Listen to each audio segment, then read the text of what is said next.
Long before the Netherlands became the prosperous nation we know today, the land that would one day be called Holland was a wild and untamed frontier where ancient peoples struggled against the relentless forces of nature. Picture, if you will, a landscape vastly different from the orderly polders and carefully managed waterways of modern times. This was a realm of endless marshes, shifting rivers, and treacherous tidal flats where the boundary between land and sea remained in constant flux. A primordial world where survival depended entirely on understanding and adapting to the rhythms of water and wind. The earliest inhabitants of this challenging terrain were hardy hunter-gatherers who arrived during the final stages of the last ice age, roughly 12,000 years ago. These Paleolithic peoples were nomadic survivors who followed the great herds of reindeer and wild horses across the emerging landscape as the glaciers slowly retreated northward, leaving behind a transformed world of new rivers, lakes, and fertile valleys carved from the ancient ice. They lived in temporary shelters made from animal hides and mammoth bones, constantly moving to follow game and seasonal resources across a landscape that changed dramatically with each passing generation. Archaeological evidence from sites like Arendsburg and Hamburgian culture settlements reveals sophisticated stone tools and evidence of complex social organization among these early Dutch ancestors, including elaborate burial practices and the beginnings of artistic expression found in carved bone, implements, and decorated pottery fragments. As the climate warmed and the ice sheets melted, the geography of the Low Countries transformed dramatically over the course of several millennia. Rising sea levels carved out what would become the North Sea, while massive rivers like the Rhine, Meuse, and Scheldt created an intricate delta system of islands, marshlands, and shifting channels that defied easy navigation or settlement. This unique environment would prove to be both blessing and curse for the peoples who chose to make it their home, offering incredible fertility and abundant resources while simultaneously threatening destruction through unpredictable floods and storms. The fertile river deposits created incredibly rich soil for agriculture, soil so productive that it would eventually support some of the highest population densities in medieval Europe. But the constant threat of flooding meant that survival required constant vigilance and innovative adaptation that would shape Dutch character for thousands of years to come. The seasonal patterns of this watery landscape created a rhythm of life unlike anywhere else in Europe. During winter months, when rivers froze and marshlands became temporarily solid, communities could move more freely across the terrain and engage in activities impossible during the warmer seasons. Spring brought dramatic floods that could reshape entire regions overnight, washing away settlements and creating new islands while depositing fresh layers of fertile silt across the floodplains. Summer offered the best opportunities for hunting, fishing, and gathering, but also brought dangerous storms that could trap unwary travelers in the maze of waterways. Autumn was the time for preparation, when communities stockpiled food and materials for the long winter months ahead and made crucial decisions about where to establish temporary settlements that could survive the coming floods. Around 7,000 years ago, Neolithic farmers began to settle permanently in the region, bringing with them revolutionary technologies that would transform the landscape forever. These early agricultural communities, part of the broader linear pottery culture that spread across northern Europe, established the first permanent villages in what is now the Netherlands, marking the beginning of humanity's long struggle to impose order on the chaotic water world of the Low Countries. They cleared forests using stone axes and controlled fires, built the first primitive dikes and drainage systems using wooden stakes and woven reed mats, and began the long process of wresting control of the land from the water that would define Dutch civilization for millennia to come. Their pottery, decorated with distinctive linear patterns that give the culture its name, reveals sophisticated artistic traditions and complex trade networks that connected these early Dutch settlements with communities across northern and central Europe. These Neolithic pioneers developed ingenious solutions to the challenges of farming in a flood-prone environment. They built their villages on artificial mounds called terps, or weirden, elevated platforms that could survive all but the most catastrophic floods, while providing dry ground for houses, storage facilities, and livestock. They learned to time their planting and harvesting around the predictable seasonal floods, using the natural irrigation to enhance crop yields while developing techniques to protect their fields during unexpected high water. They domesticated cattle, sheep, and pigs that could survive in the marshy environment, and they developed sophisticated fishing techniques that allowed them to exploit the abundant aquatic resources of their watery homeland. The Bronze Age brought new waves of migration and cultural change to the Low Countries around 2,500 years before Christ. Celtic tribes began to establish themselves in the southern regions around 1500 years before Christ, bringing with them advanced metalworking techniques and more sophisticated political organization that would fundamentally alter the social structure of the region. These Celtic settlements, particularly the powerful Belgae Confederation, would prove instrumental in establishing trade networks that connected the Rhine Delta to the broader European economy, facilitating the exchange of amber from the Baltic, tin from Cornwall, and copper from the Alps. Meanwhile, Germanic tribes began to press westward from their traditional homelands in present-day Germany, creating a complex ethnic and cultural mosaic across the region that would influence language, customs, and political organization for centuries to come. The Celtic influence on the Low Countries was particularly strong in the areas that would later become Belgium and southern Netherlands. Celtic craftsmen introduced advanced techniques for working iron, bronze, and precious metals, creating beautiful weapons, jewelry, and ceremonial objects that demonstrate remarkable artistic sophistication. They established the first true towns in the region, fortified settlements called oppida that served as centers of trade, craft production, and political authority. Celtic Druids brought new religious practices and legal traditions that emphasized the sacred nature of groves, springs, and other natural features, beliefs that would persist long after the arrival of Christianity and continue to influence Dutch folklore and customs. Germanic tribes, meanwhile, brought different traditions and social structures that would prove equally influential in shaping early Dutch civilization. Unlike the hierarchical Celtic societies with their warrior aristocracies and priestly classes, Germanic communities were organized around extended family groups and assemblies of free farmers who made collective decisions about war, law, and resource allocation. They practiced a form of primitive democracy that would later influence medieval Dutch political institutions and contribute to the republican traditions that would characterize the independent Netherlands. Germanic religious practices centered around gods of war, fertility, and the natural world, with elaborate seasonal festivals and sacrificial rituals that celebrated the cycles of agricultural life. The arrival of the Romans in the 1st century before Christ marked a pivotal moment in the early history of the Netherlands, bringing the region into contact with the most advanced civilization of the ancient world. Julius Caesar encountered fierce resistance from local tribes during his conquest of Gaul, particularly from the Belgae and various Germanic groups who had settled along the Rhine frontier and had no intention of submitting to foreign rule without a fight. Caesar's detailed accounts of his campaigns provide some of the earliest written descriptions of the peoples and customs of the Low Countries, revealing sophisticated societies with complex political alliances, advanced agricultural techniques, and fierce traditions of warrior culture that valued honor and independence above all else.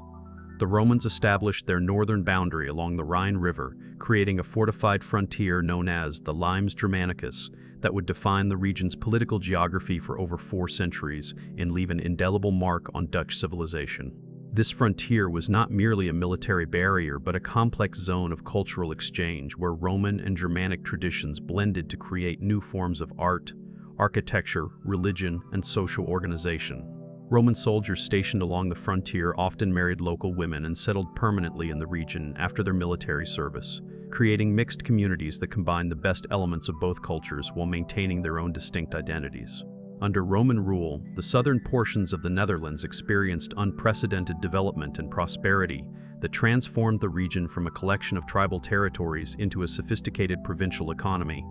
Cities like Nijmegen, Utrecht, and Maastricht emerged as important military and commercial centers, connected by an extensive network of roads and waterways that facilitated trade throughout the empire and brought unprecedented wealth to the region. Roman engineering expertise transformed the landscape through ambitious drainage projects and the construction of massive fortifications along the Rhine frontier, including elaborate systems of walls, towers, and military camps that could house thousands of soldiers and support personnel. The Romans also introduced new agricultural techniques that dramatically increased food production and allowed the region to support much larger populations than had been possible under tribal organization. They brought new crops like wheat, barley, and various fruits and vegetables that had been unknown in the region, along with improved tools and farming methods that made cultivation more efficient and productive. Roman legal and administrative systems provided stability and predictability that encouraged trade and investment, while Roman educational institutions spread literacy and introduced local elites to classical literature,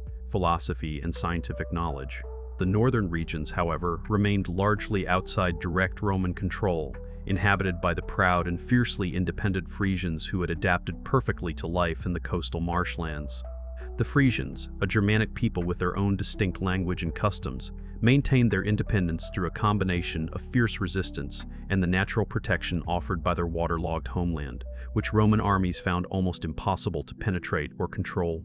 These early Frisians developed a unique culture centered around cattle raising, maritime trade, and sophisticated water management techniques that allowed them to thrive in an environment that most other peoples found uninhabitable. Frisian society was remarkably egalitarian for its time, with decisions made through assemblies of free farmers rather than by hereditary kings or nobles, a democratic tradition that would later influence the development of medieval Dutch political institutions. Frisian law, preserved in ancient legal codes, emphasized individual rights and collective responsibility while providing sophisticated mechanisms for resolving disputes and maintaining social order without the need for centralized authority. The Frisians developed their own distinctive art forms, including elaborate metalwork and wood carving that reflected their maritime culture and their close relationship with the natural world. Frisian traders ventured far from their homeland, establishing commercial networks that extended from the British Isles to the Baltic Sea and deep into the heart of Europe along the great river systems.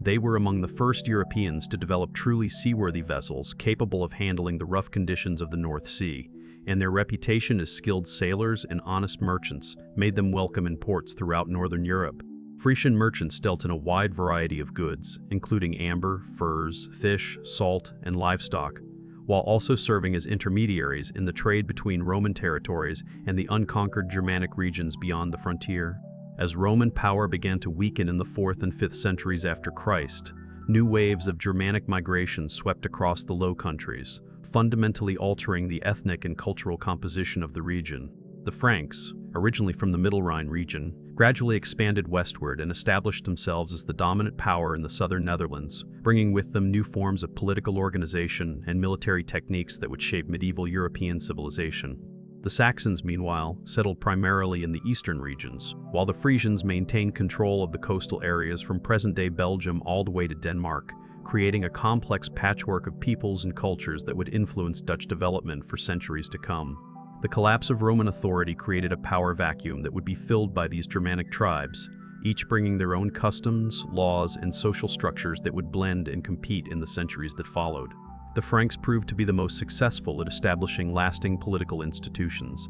eventually uniting much of Western Europe under the Carolingian Empire through a combination of military conquest, strategic alliances, and administrative innovation. Their conversion to Christianity in the late 5th century, beginning with King Clovis in 496, marked the start of a gradual Christianization process that would transform the cultural landscape of the Netherlands over the following centuries, though pagan traditions and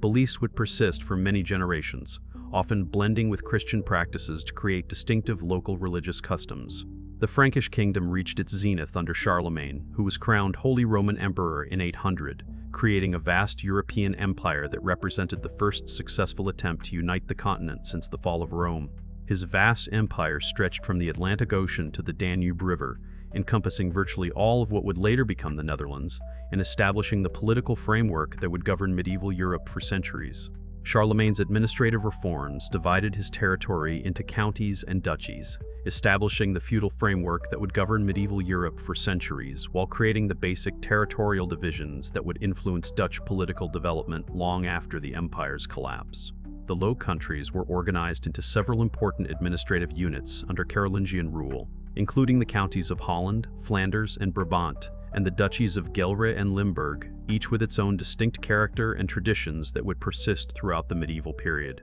These territorial divisions reflected both geographic realities and ethnic differences among the various peoples of the region, while also serving the practical administrative needs of governing such a vast and diverse empire. The Carolingian system established the principle of delegated authority that would become central to medieval political organization, with local counts and dukes serving as representatives of imperial authority while maintaining significant autonomy in managing their own territories. Christianity spread gradually throughout the region during the early medieval period, often encountering fierce resistance from traditional pagan beliefs and practices that had deep roots in Germanic and Celtic culture. Saint Willibrord, an Anglo-Saxon missionary, established the first Christian bishopric at Utrecht in the late 7th century, beginning the systematic conversion of the Frisians and other Germanic peoples who had previously worshipped their ancestral gods and goddesses. The process was slow and sometimes violent, with Christian missionaries facing fierce opposition from traditional religious leaders who saw the new faith as a threat to their authority and way of life, as well as from ordinary people who were reluctant to abandon the beliefs and practices of their ancestors. The Christianization of the Netherlands involved not just the replacement of one set of religious beliefs with another, but a fundamental transformation of social and cultural institutions that had been intimately connected with pagan religious practices. Christian monasteries gradually replaced pagan temples as centers of learning and cultural activity, while Christian festivals and holy days were carefully scheduled to coincide with traditional pagan celebrations, making the transition easier for newly converted populations. The process of conversion often involved syncretism, with Christian saints taking on the attributes and functions of pagan deities, and Christian rituals incorporating elements of traditional ceremonies and practices. The death of Charlemagne in 814 marked the beginning of the end for Carolingian unity, as his vast empire proved too large and diverse to be governed effectively by his successors. His empire was divided among his grandsons by the Treaty of Verdun in 843, with the Low Countries falling primarily within the Middle Kingdom of Lotharingia, a political arrangement that would prove to be highly unstable and short-lived. This division proved to be highly unstable, and the region soon fragmented into numerous competing principalities and lordships, each seeking to maximize their own power and territory, while the central authority of the Carolingian Empire gradually dissolved into chaos and civil war. The fragmentation of Carolingian authority led to a period of political instability and violence that would last for several centuries, as local strongmen competed for control of territory and resources, while external enemies threatened the region from all sides. The 9th and 10th centuries brought new challenges in the form of Viking raids that devastated coastal communities throughout the Low Countries, adding another layer of destruction and uncertainty to an already chaotic situation. These Norse warriors, sailing in their swift longships, could strike without warning along the rivers and coasts, looting monasteries and towns before disappearing back to the sea with their plunder and captives. The Vikings established permanent bases on islands in the river deltas, from which they launched increasingly bold attacks deep into the interior, sometimes penetrating hundreds of miles inland along the great river systems that provided convenient highways into the heart of Europe. Local rulers proved largely incapable of organizing effective defenses against these mobile raiders, who could concentrate their forces for lightning strikes while avoiding the pitched battles that might have allowed larger but slower armies to defeat them. The Vikings brought not only destruction, but also new trade connections and cultural influences that would eventually contribute to the development of medieval European civilization,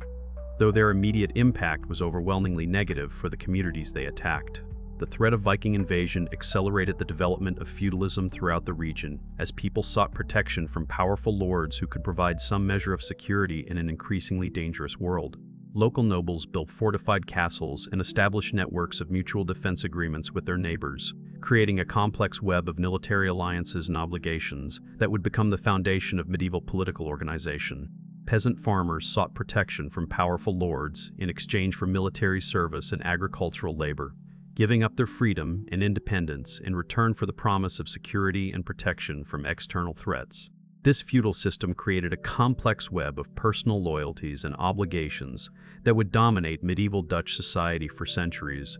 fundamentally altering the relationship between rulers and ruled, while establishing new forms of social hierarchy based on military service and land ownership. The feudal contract involved reciprocal obligations between lords and vassals, with lords providing protection and land in exchange for military service and loyalty from their followers. This system provided some measure of stability and order during a chaotic period,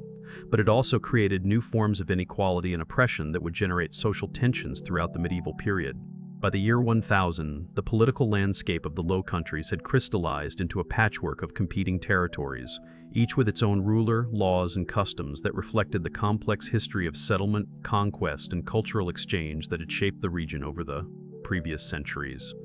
The county of Holland, centered around the mouth of the Rhine River, emerged as one of the most important of these principalities, strategically positioned to control the vital river trade that connected the interior of Europe with the North Sea and the broader Atlantic economy. Its rulers, beginning with Dirk I in the late 9th century, skillfully exploited their strategic position, controlling river trade to build wealth and power that would eventually make Holland the dominant force in the northern Netherlands. The Counts of Holland established a series of fortified towns along the major waterways and granted trading privileges to merchants, creating the commercial foundation that would eventually make Holland the wealthiest region in northern Europe. They encouraged immigration from other parts of Europe, offering land and privileges to farmers, craftsmen, and merchants who were willing to settle in their territories and contribute to economic development. The Counts also invested heavily in infrastructure, building roads, bridges, and harbor facilities that made trade more efficient and profitable while strengthening their political control over their territories.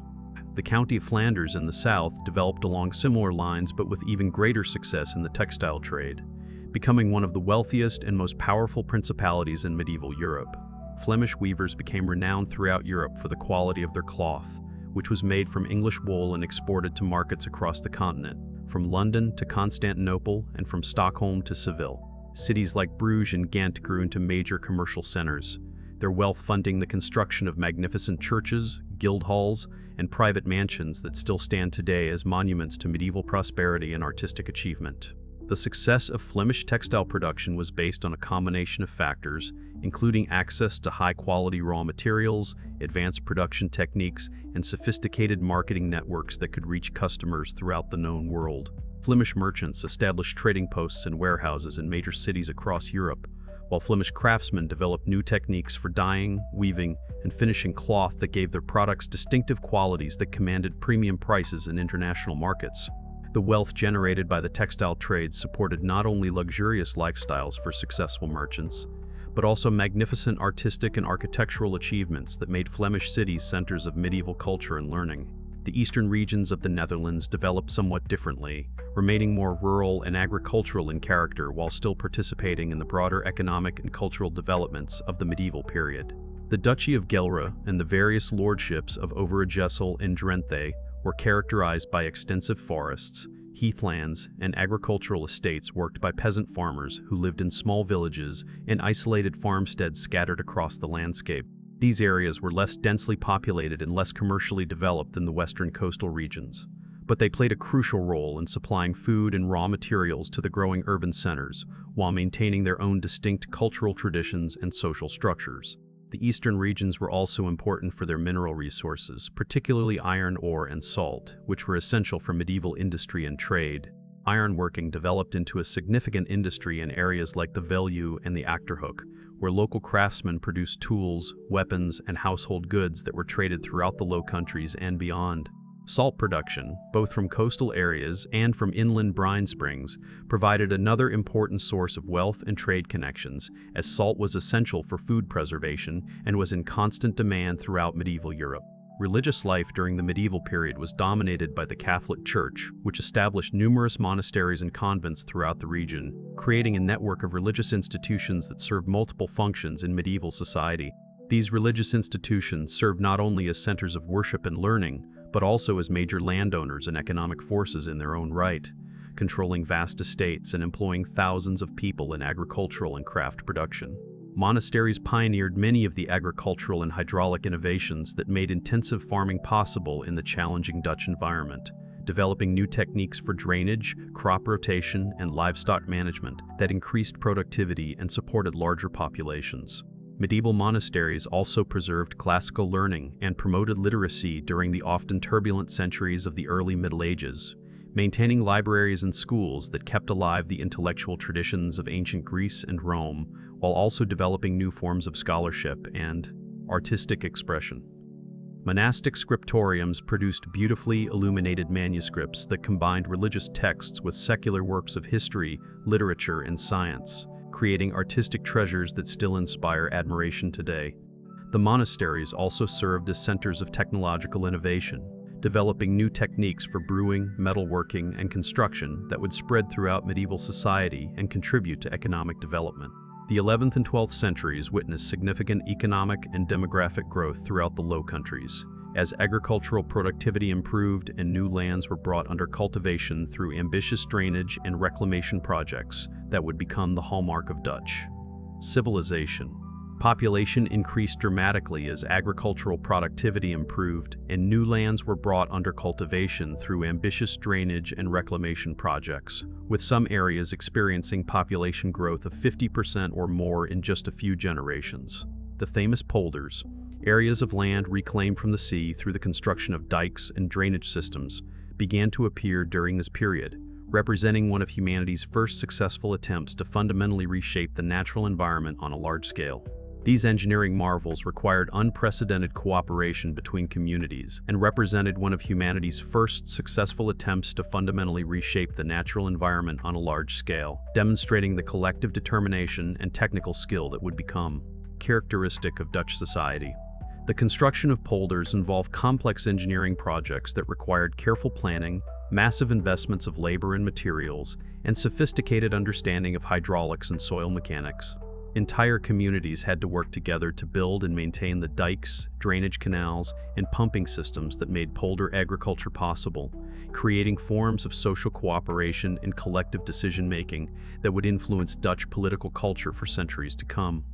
The success of polder construction also depended on the development of new legal and administrative institutions that could coordinate the efforts of multiple communities and resolve disputes over water rights, land ownership, and maintenance responsibilities. Water boards, local governmental bodies responsible for managing drainage and flood control, emerged during this period and became one of the most distinctive features of Dutch political organization. These institutions combined technical expertise with democratic governance, as their members were elected by the landowners who would be affected by their decisions and who would bear the costs of their projects. Urban development accelerated rapidly during the High Middle Ages, as trade and commerce flourished, transforming the Low Countries from a primarily rural society into one of the most urbanized regions in medieval Europe. The growth of cities created new social classes and economic opportunities, while also generating tensions between traditional rural nobility and the emerging merchant classes who were accumulating wealth and power that challenged traditional hierarchies. City charters granted by territorial rulers gave urban communities significant autonomy in managing their own affairs, including the right to maintain their own courts, collect taxes, and regulate trade within their boundaries, creating islands of self-government within the feudal system. Medieval cities in the Low Countries developed distinctive characteristics that reflected both their commercial functions and their political autonomy. They were typically surrounded by walls and fortifications that provided protection against external enemies, while also symbolizing their independence and special status. Within the walls, cities were organized around market squares and guild halls that served as centers of economic and political activity, while magnificent churches and cathedrals demonstrated the wealth and piety of urban communities.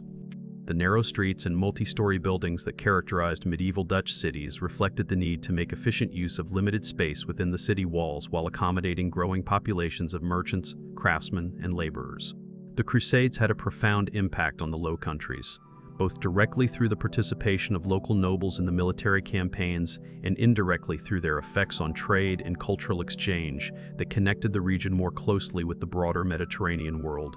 Many Dutch nobles mortgaged or sold their lands to finance participation in the Crusades, leading to significant transfers of property and shifts in the balance of power that would have lasting consequences for the region's political development. The Crusades also opened new trade routes to the east and introduced European merchants to luxury goods and new technologies that would transform medieval commerce and bring unprecedented wealth to successful traders in their communities. The returning Crusaders brought back not only material goods, but also new ideas about architecture, art, literature, and science that would enrich European culture and contribute to the intellectual awakening that would eventually lead to the Renaissance. Gothic architecture, with its soaring spires and elaborate stone carving, was introduced to the Low Countries by builders and craftsmen who had learned new techniques during the Crusades, leading to the construction of magnificent cathedrals and churches that still dominate the skylines of Dutch cities today.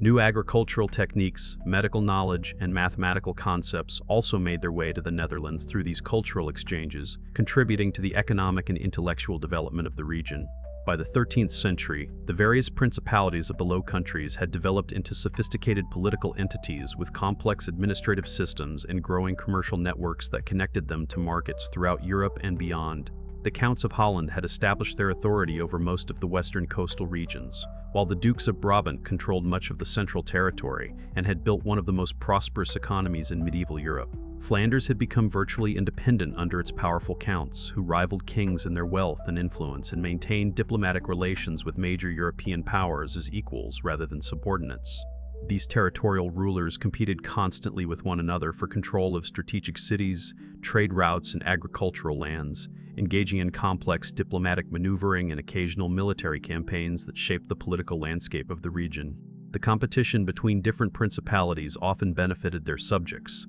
as rulers were forced to offer attractive terms to merchants, craftsmen, and farmers in order to encourage immigration and economic development within their territories.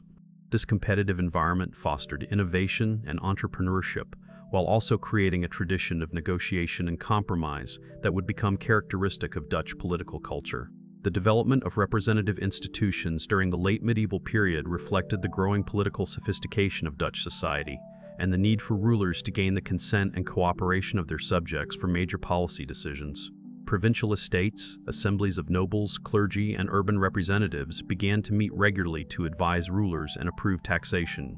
creating institutional frameworks that would eventually evolve into more democratic forms of government.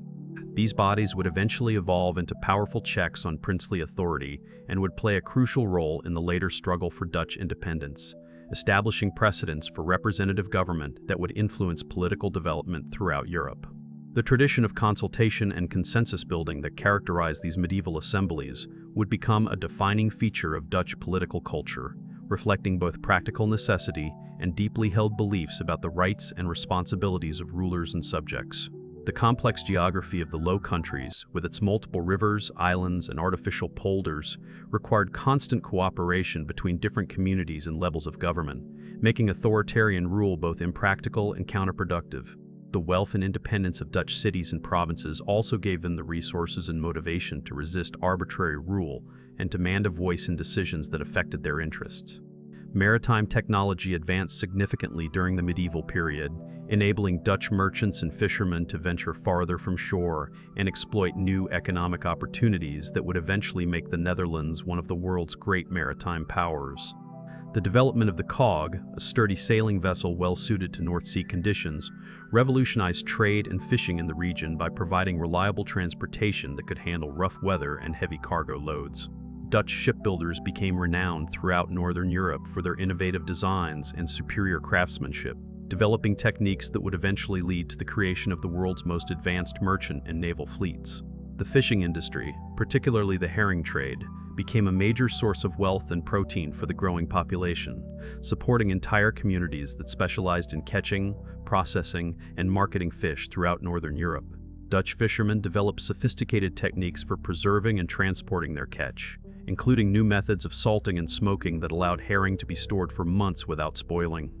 The herring trade created extensive commercial networks that connected Dutch ports with markets in Germany, Scandinavia, and the Baltic region, while also providing training and experience that would prove invaluable when Dutch merchants later expanded into global trade. The development of maritime insurance and other financial innovations during the medieval period reflected the growing sophistication of Dutch commercial practices and the need to manage the risks associated with seaborne trade. Dutch merchants pioneered new forms of partnership and investment that allowed them to pool resources for major trading ventures while spreading risks among multiple participants. These financial innovations would eventually evolve into the sophisticated banking and investment systems that would make Amsterdam the financial capital of Europe during the Golden Age. The Black Death struck the Low Countries in the middle of the 14th century, causing massive demographic and economic disruption that would reshape society in fundamental ways. The plague killed perhaps 1/3 of the population, leading to labor shortages, abandoned farmlands, and significant social upheaval that challenged traditional hierarchies and relationships. However, the survivors often found themselves in improved economic circumstances due to higher wages and greater availability of land, as the reduced population meant that labor became more valuable and land became more accessible to ordinary people. The plague also accelerated changes in agricultural practices and social relationships that had been developing slowly during the previous centuries, as traditional feudal obligations became less relevant in a world where labor was scarce and valuable. Many peasants were able to negotiate better terms with their lords, or simply abandon their traditional obligations and seek better opportunities elsewhere. The breakdown of traditional social controls also created opportunities for social mobility that had been rare in the more rigid hierarchies of earlier periods, allowing some individuals and families to rise dramatically in wealth and status.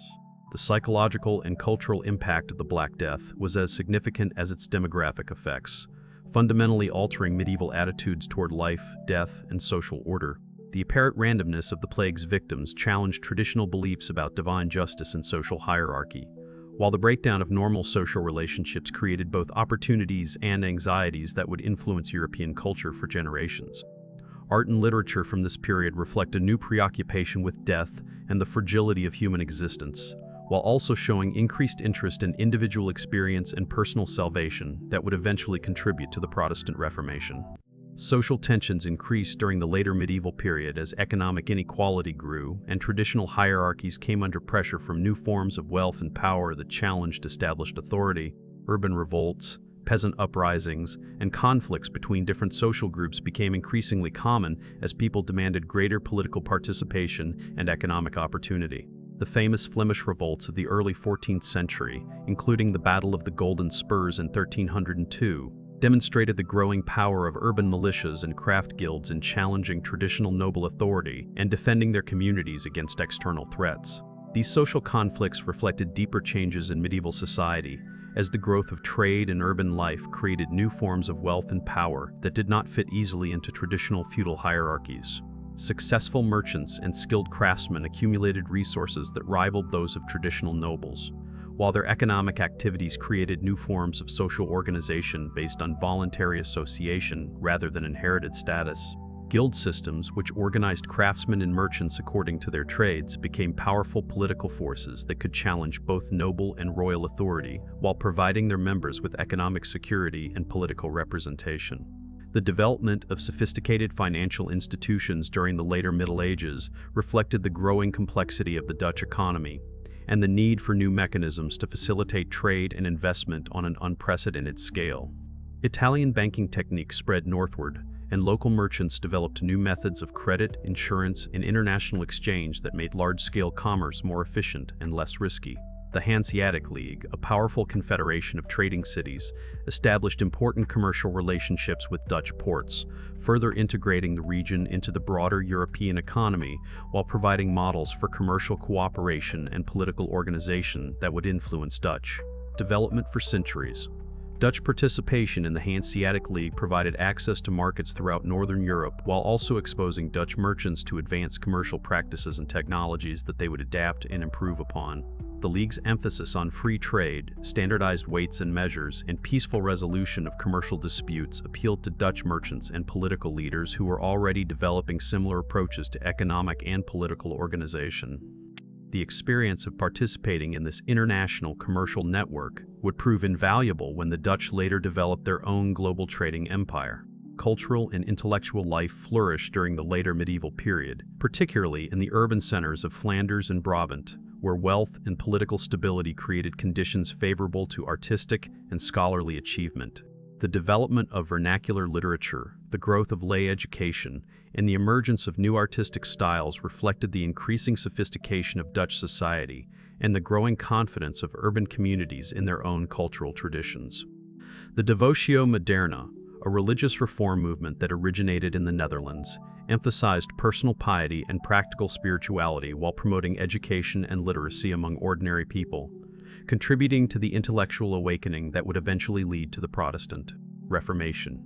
The Devotio Moderna represented a distinctly Dutch approach to religious reform that emphasized individual spiritual development and practical Christianity rather than elaborate theology or institutional hierarchy. This movement, centered around communities like the Brethren of the Common Life, established schools and promoted literacy as essential tools for spiritual development, while also encouraging active engagement with the world rather than withdrawal from it. The movement's emphasis on education and practical spirituality would have a lasting influence on Dutch culture and would contribute to the region's receptivity to Protestant ideas during the 16th century. The marriage politics of medieval rulers played a crucial role in shaping the future of the Low Countries, as strategic marriages between ruling families gradually consolidated smaller territories into larger political units that would eventually form the basis for modern European states. Strategic marriages between ruling families gradually consolidated smaller territories into larger political units, setting the stage for the eventual unification of the region under Burgundian and later Habsburg rule.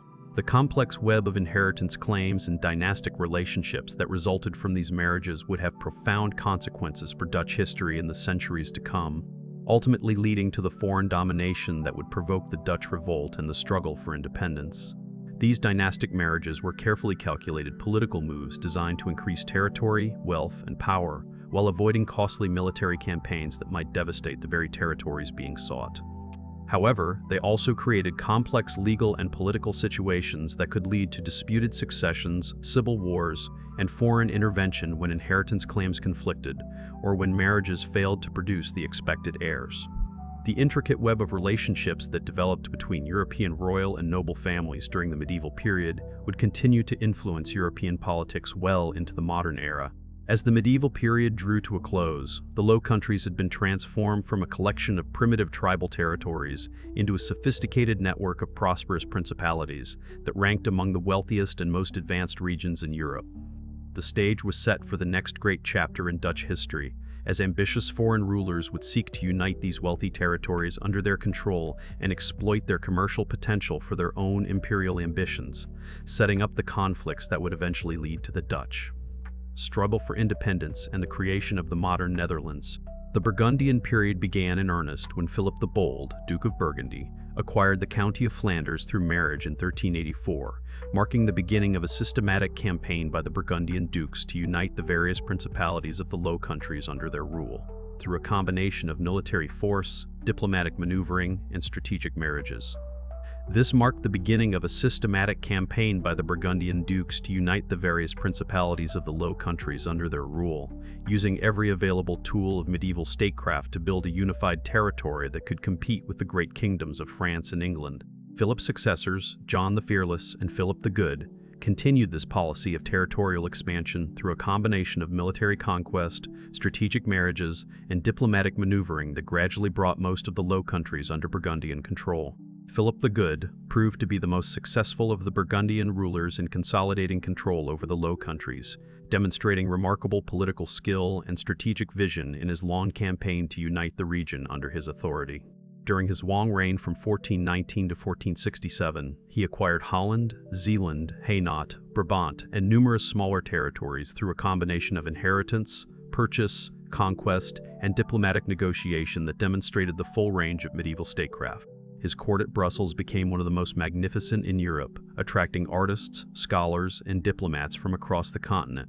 and establishing cultural standards that would influence European aristocratic society for generations to come. The Burgundian court culture that developed during this period would have a lasting influence on Dutch aristocratic society and artistic traditions, introducing new forms of ceremony, etiquette, and artistic patronage that elevated the Low Countries to a position of cultural leadership in Northern Europe. Philip the Good was a great patron of the arts, commissioning magnificent tapestries, illuminated manuscripts, and architectural projects that demonstrated both his wealth and his refined taste. The court also became a center of learning and diplomacy, where scholars, artists, and political leaders from throughout Europe gathered to exchange ideas and negotiate the complex political arrangements that governed medieval international relations. The Burgundian unification brought both significant benefits and serious challenges to the people of the Low Countries, fundamentally altering the political, economic, and cultural landscape of the region in ways that would have lasting consequences. On the positive side, the elimination of internal borders and conflicts facilitated trade and economic development by creating a unified market and reducing the transaction costs associated with crossing multiple political boundaries. Burgundian rulers invested heavily in infrastructure, including the construction of new roads, bridges, and harbor facilities that improved commercial connections between different regions while also enhancing their political control over their territories. They also standardized weights, measures, and currencies, making trade more efficient and predictable, while reducing the confusion and fraud that had previously plagued commercial transactions between different territories. The Burgundian legal system, based on Roman law principles but adapted to local conditions, provided greater consistency and predictability in legal proceedings while also protecting property rights and commercial contracts more effectively than the patchwork of local customs and traditions that had previously governed legal relationships. However, Burgundian rule also imposed new burdens on the population that generated increasing resentment and resistance as time went on. The dukes demanded heavy taxation to finance their military campaigns and luxurious court lifestyle, imposing tax burdens that were often several times higher than what local communities had previously paid to their traditional rulers. They centralized administration and reduced the traditional autonomy of cities and provinces, generating resentment among local elites who had previously enjoyed considerable independence in managing their own affairs, and who now found themselves subject to the authority of foreign officials who had little understanding of or sympathy for local customs and traditions. The imposition of foreign officials and legal systems created tensions with established local customs and practices, as Burgundian administrators attempted to impose uniform standards and procedures across territories that had developed their own distinctive traditions over many centuries. These cultural conflicts were particularly intense in areas like Frisia and Holland,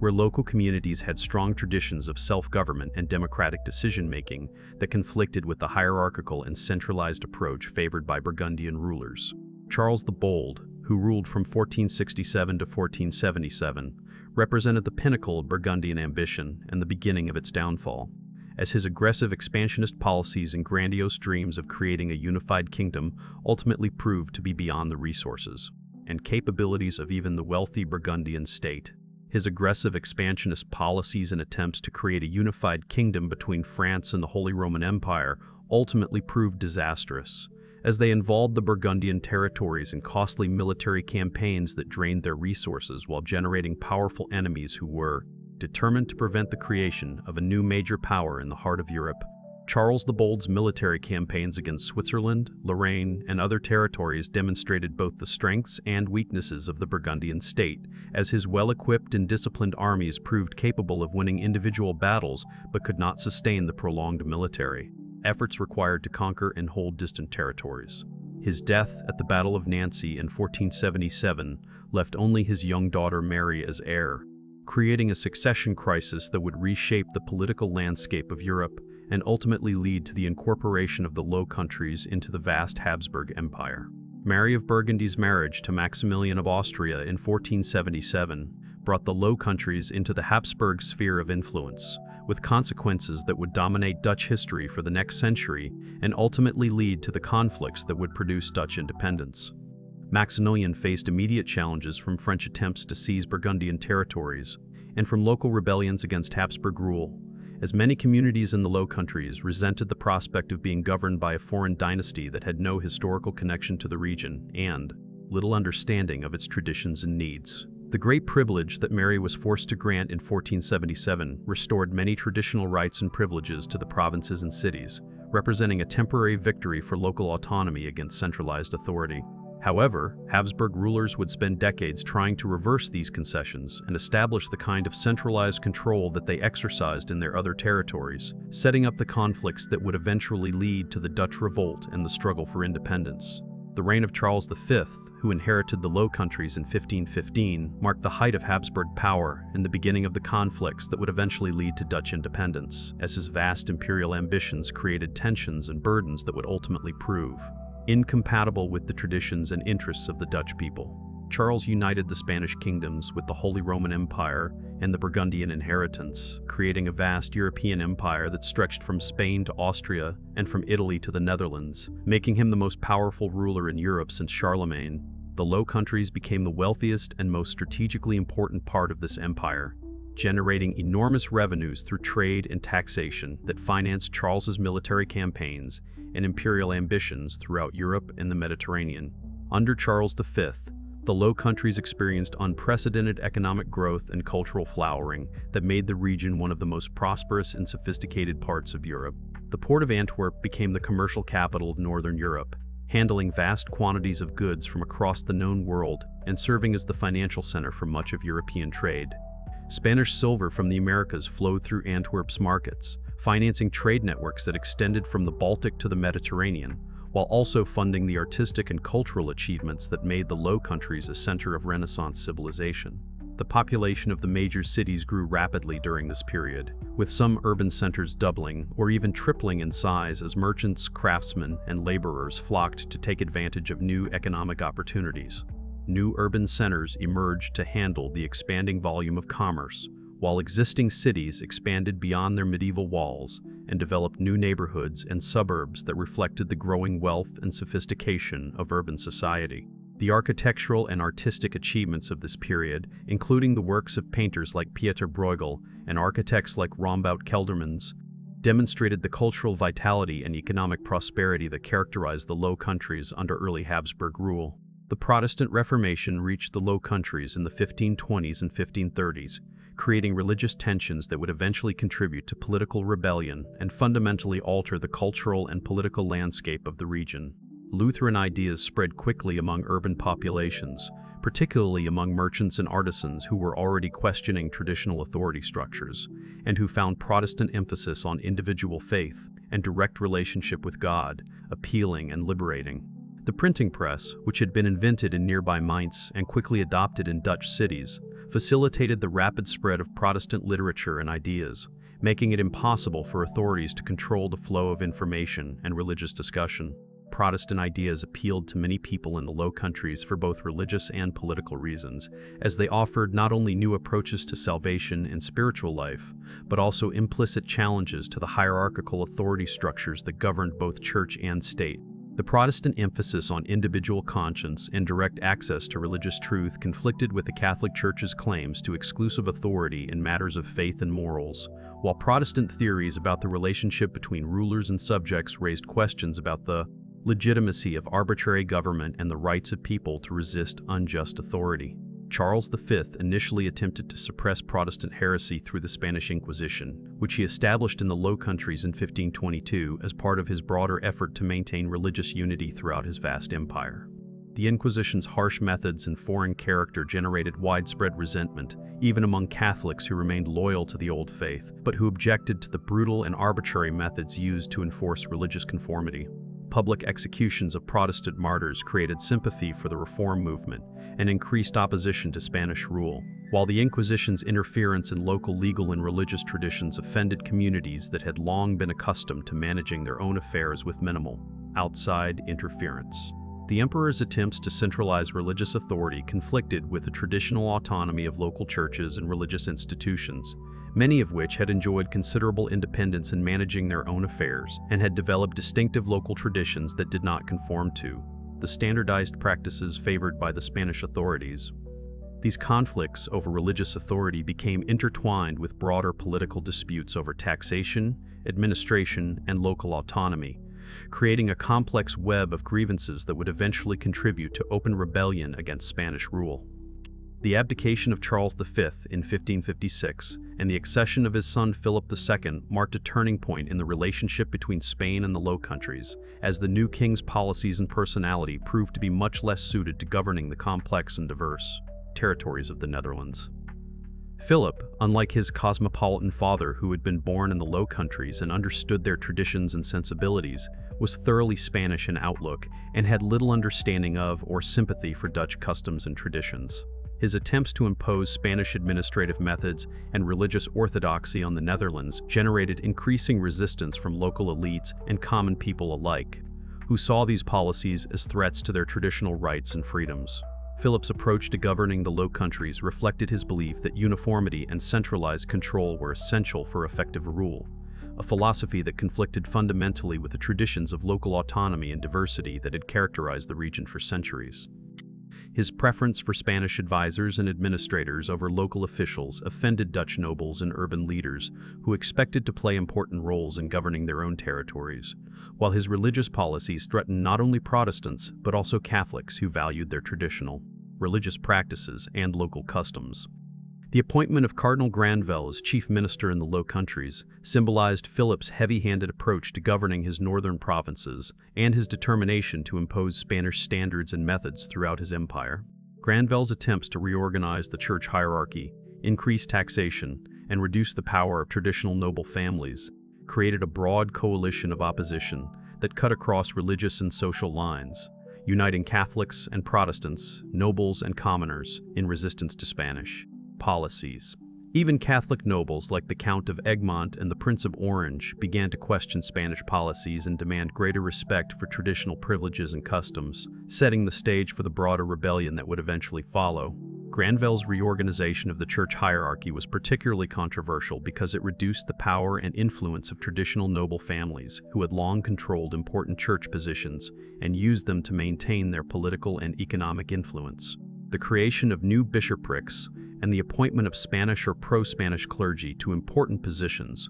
threatened to undermine the traditional relationship between church and state in the Low Countries, while also reducing the resources and patronage available to local elites who had relied on church positions to maintain their social and political status. The Beeldenstorm, or iconoclastic fury of 1566, represented the first major outbreak of popular rebellion against Spanish rule, demonstrating the depth of religious and political discontent that had been building throughout the Low Countries during the previous decade. Calvinist mobs, encouraged by inflammatory preaching and economic hardship, attacked Catholic churches and monasteries throughout the Low Countries, destroying religious art and symbols they considered idolatrous, while also expressing their anger at Spanish policies and Catholic privilege. While the violence was primarily religious in nature, it also reflected deeper social and economic grievances against Spanish authority and Catholic privilege, as many of the participants were artisans and laborers who had been hurt by economic policies that favored Spanish interests over local needs.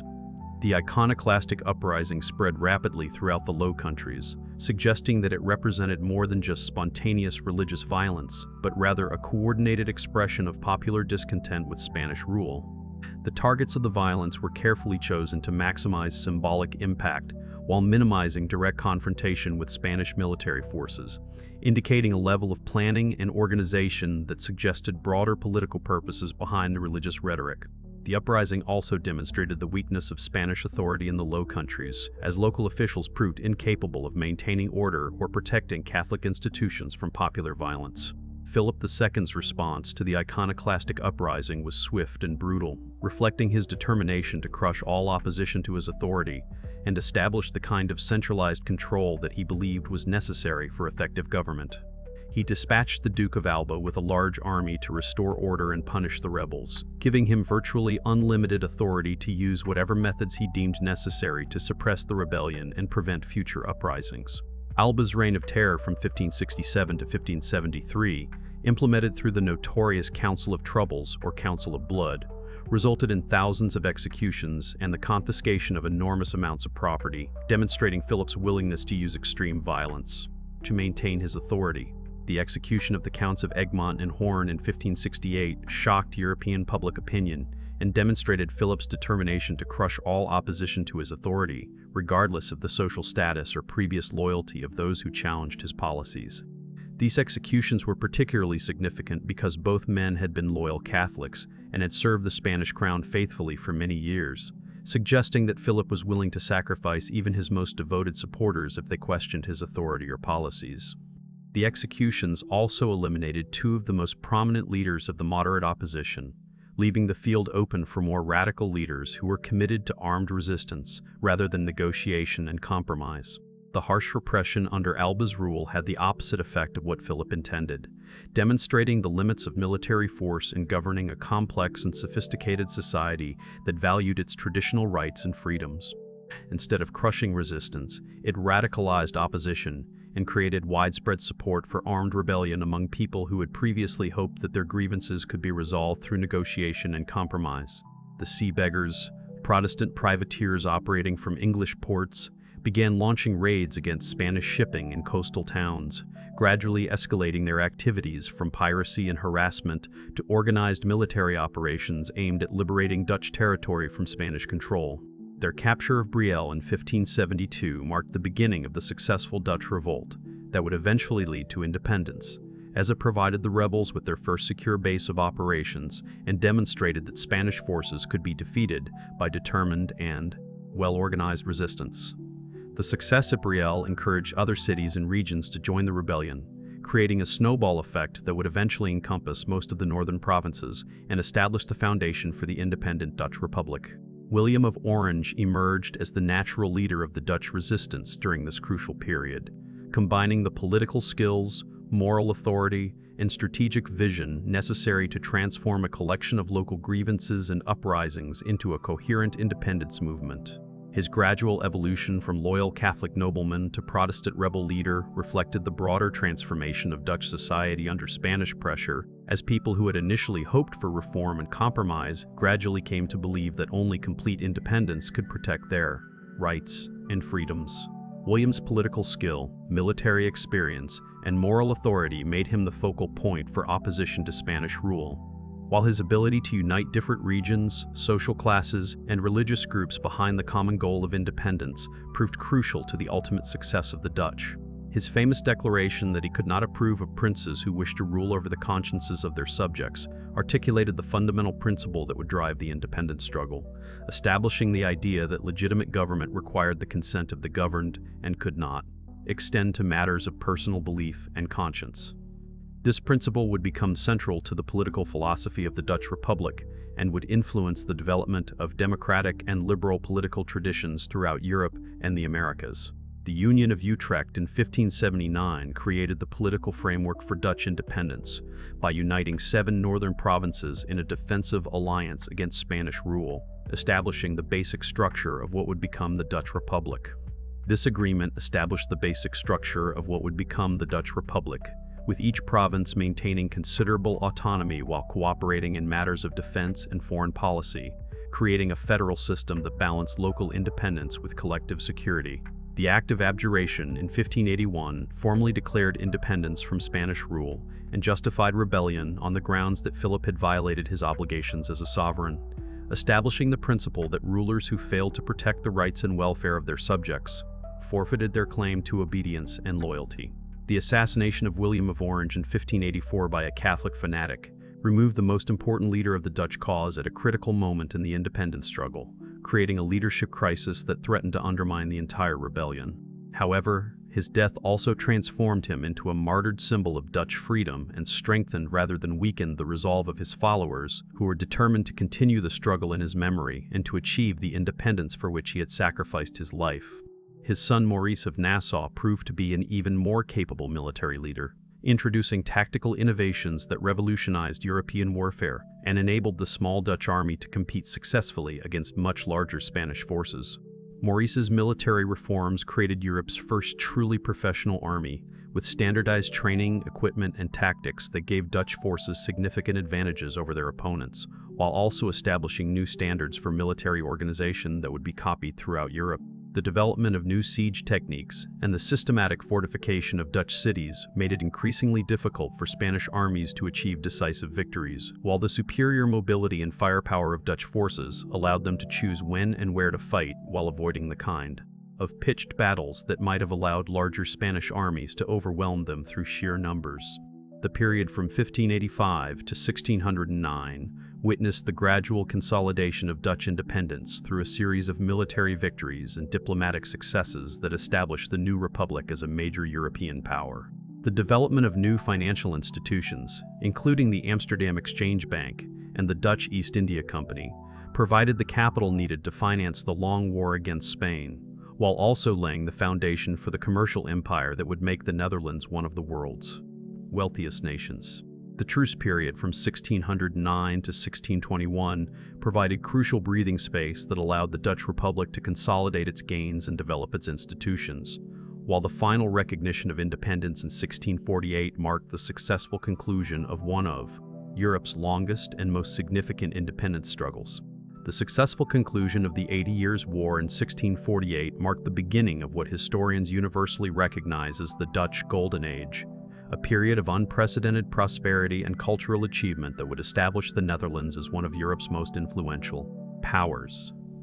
The Treaty of Westphalia not only confirmed Dutch independence, but also secured international recognition for the Republic of the Seven United Provinces as a sovereign nation, opening the door for the small country to punch far above its weight on the global stage. The foundations laid during the struggle for independence now supported a remarkable flowering of commerce, science, art, and exploration that would make Amsterdam the commercial capital of Europe and Dutch merchants, the masters of global trade. The transformation from a collection of rebellious provinces fighting for survival into a dominant European power happened with breathtaking speed, reflecting the extraordinary energy and ambition that independence had unleashed among the Dutch people. Within a generation of achieving formal recognition, Dutch ships could be found in every corner of the known world, from the icy waters of the Arctic where they hunted whales to the tropical spice islands of Southeast Asia where they established trading posts that would generate wealth for centuries. The Dutch approach to expansion differed fundamentally from that of their Spanish and Portuguese predecessors, who had focused primarily on territorial conquest and the extraction of precious metals. Instead, the Dutch developed a sophisticated commercial strategy based on establishing networks of trading partners, creating efficient transportation systems, and developing financial instruments that could support long-term business relationships across vast distances. This commercial revolution rested on innovations that touched every aspect of Dutch society, from the design of ships and the organization of trading companies to the development of banking systems and insurance markets that could manage the risks inherent in global commerce. The Dutch East India Company, established in 1602 during the final phases of the Independence War, became not merely the world's first multinational corporation, but also a pioneering example of how private enterprise could be organized to achieve objectives that had previously required the resources of entire nations. The company's charter granted it extraordinary powers, including the right to maintain armies, negotiate treaties, and establish colonies,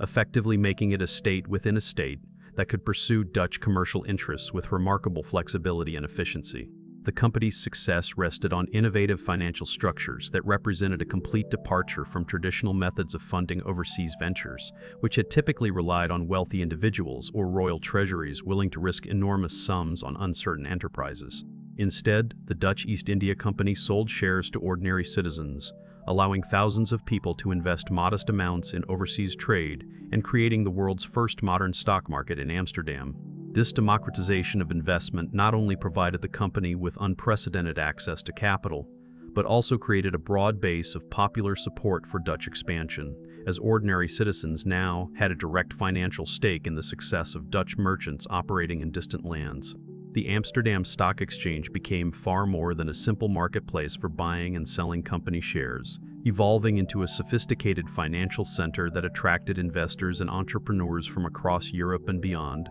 The exchange developed complex trading mechanisms that allowed investors to buy and sell not only shares but also commodities, currencies, and even contracts for future delivery of goods that might not yet exist.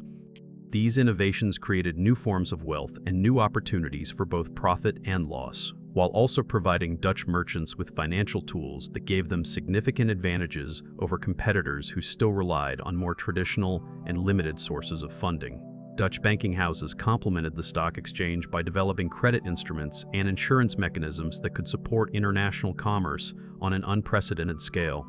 Amsterdam bankers pioneered the use of bills of exchange that allowed merchants to conduct business across vast distances without the need to transport actual coins or precious metals, while Dutch insurance companies created policies that could protect investors against the numerous risks associated with overseas trade. These financial innovations not only funded Dutch expansion but also established Amsterdam as the financial center of Europe, attracting capital and expertise from across the continent while providing Dutch merchants with access to resources that far exceeded what their small country could generate. The foundation of Dutch maritime supremacy during the Golden Age rested on technological innovations that made their ships faster, more maneuverable, and more cost-effective than those of their competitors, while also reflecting a fundamentally different approach to the relationship between commerce and naval power. The development of the Flui, a specialized cargo vessel designed specifically for bulk transport rather than warfare, revolutionized international shipping by reducing costs and increasing efficiency to levels that other European nations struggled to match for decades. These distinctive ships, with their pear-shaped hulls, minimal armament, and innovative rigging systems, could carry more cargo with smaller crews than traditional vessels, allowing Dutch merchants to offer competitive prices in markets around the world while maintaining healthy profit margins that funded further expansion and innovation.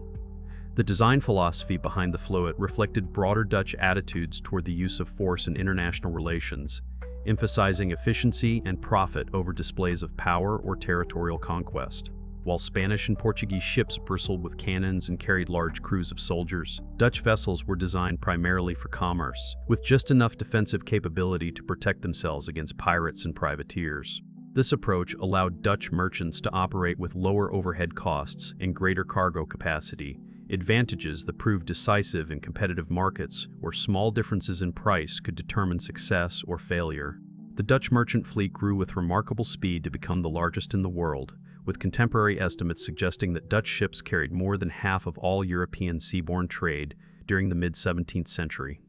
This maritime dominance extended far beyond simple cargo transport to include specialized services that demonstrated Dutch adaptability and entrepreneurial spirit. Dutch whalers developed techniques for processing whale oil and other products at sea, allowing them to undertake longer voyages and extract maximum value from each catch. Dutch herring fishermen perfected methods for preserving and packing fish that allowed them to supply markets throughout Europe with high-quality protein, while Dutch shipbuilders developed expertise in constructing vessels specifically designed for different types of cargo and different sailing conditions. The prosperity generated by this commercial empire flowed back to the Netherlands in a steady stream of wealth that transformed Dutch society and funded the remarkable cultural and intellectual achievements that characterized the Golden Age. The profits from overseas trade supported not only further expansion, but also massive infrastructure projects that improved transportation and communication within the Netherlands, while also providing the resources needed to maintain the military forces necessary to defend Dutch interests against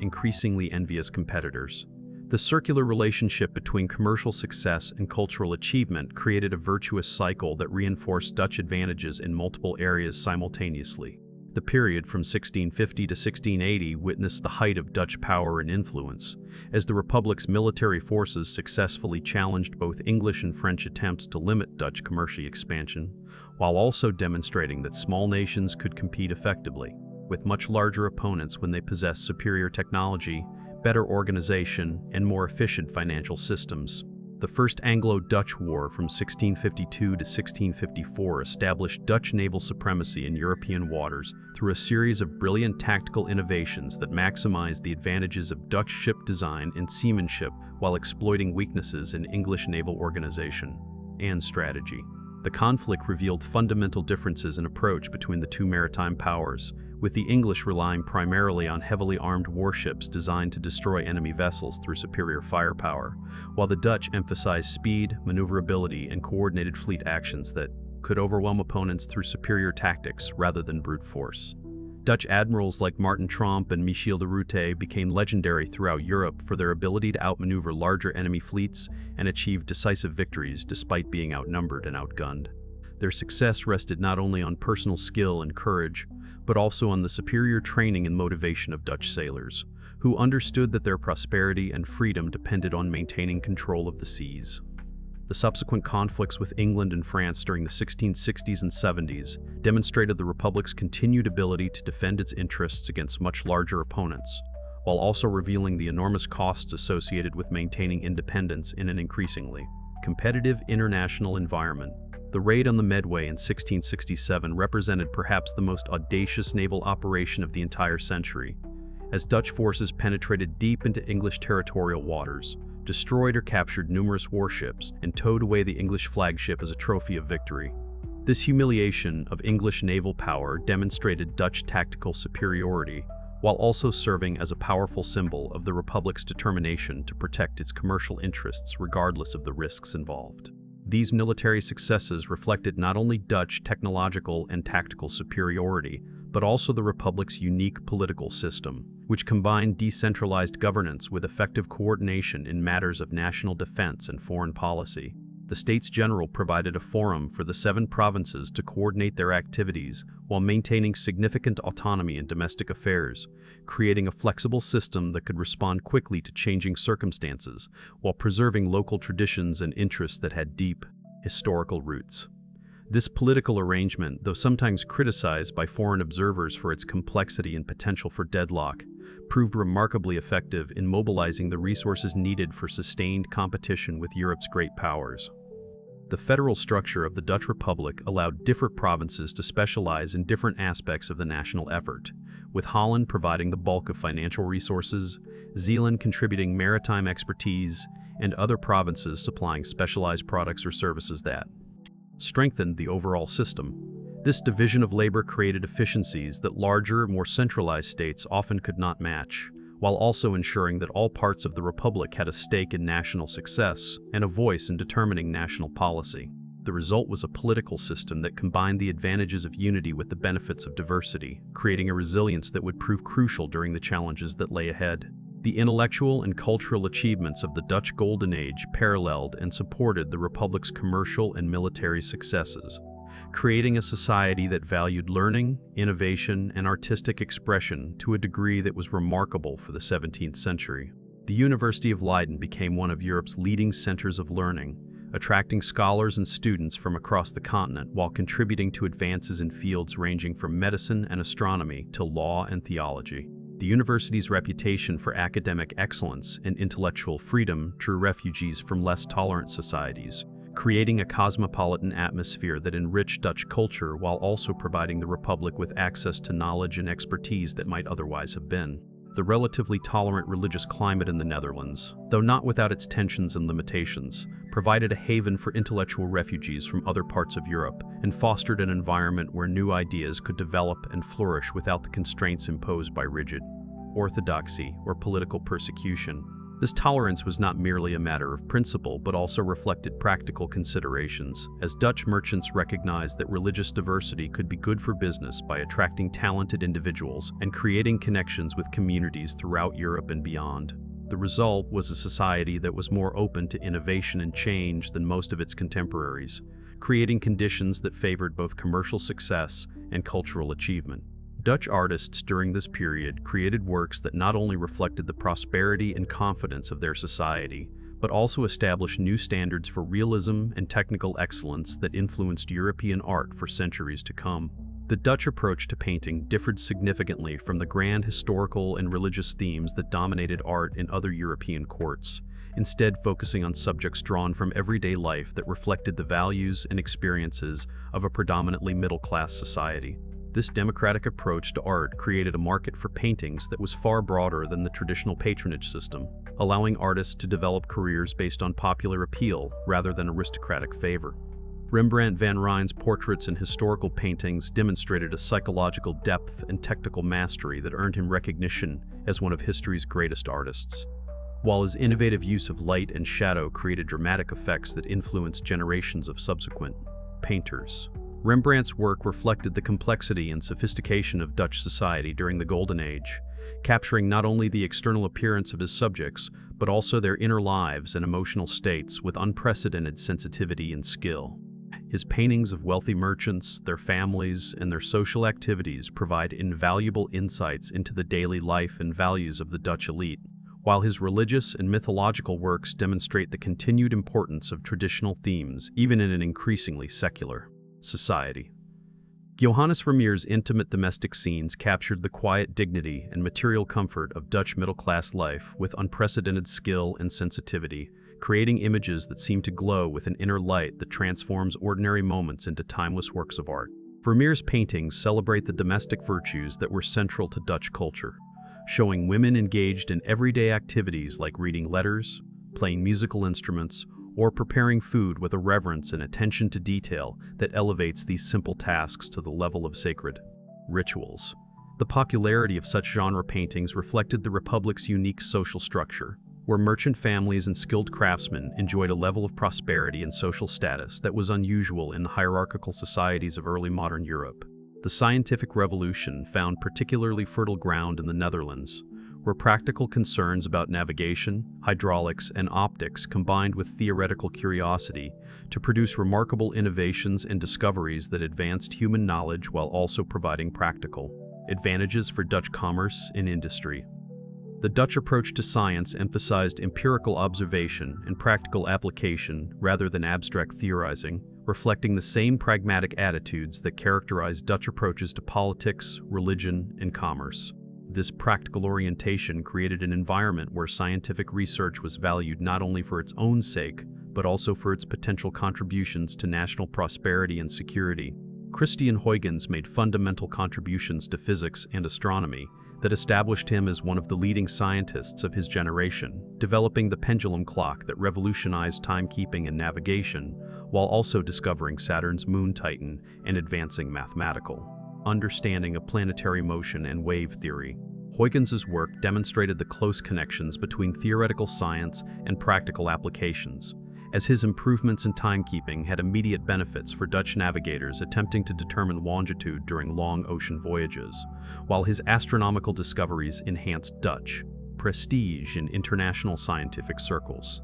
Antony van Leeuwenhoek's improvements to the microscope opened up entirely new realms of scientific investigation, revealing the existence of microorganisms and providing the foundation for modern microbiology and cell theory. Leeuwenhoek's careful observations and detailed descriptions of previously invisible forms of life challenged existing assumptions about the nature of living things, while also demonstrating the power of improved instruments to expand human knowledge. His work exemplified the Dutch combination of technical skill, careful observation, and practical application that characterized the Republic's approach to scientific research during the Golden Age. These scientific advances had practical applications that reinforced Dutch commercial and military advantages, particularly in the areas of navigation and cartography, where Dutch map makers and instrument makers became renowned throughout Europe for their accuracy and innovation. The development of improved telescopes and mathematical instruments not only aided Dutch navigators in their global voyages, but also contributed to the Republic's reputation as a center of learning and technical expertise that attracted customers and students from across the known world.